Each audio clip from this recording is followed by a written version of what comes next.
ছুরি শুটকি না, এটা কি বলে?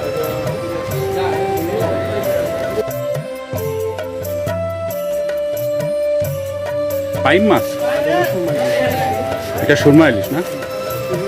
সুরমা ইলিশ কত করে? এটা 700 টাকা কেজি সুরমা ইলিশ। আর এটা বাইম, এটা কত করে কেজি? এক প্যাকেটে কতটুকু আছে ওজনে?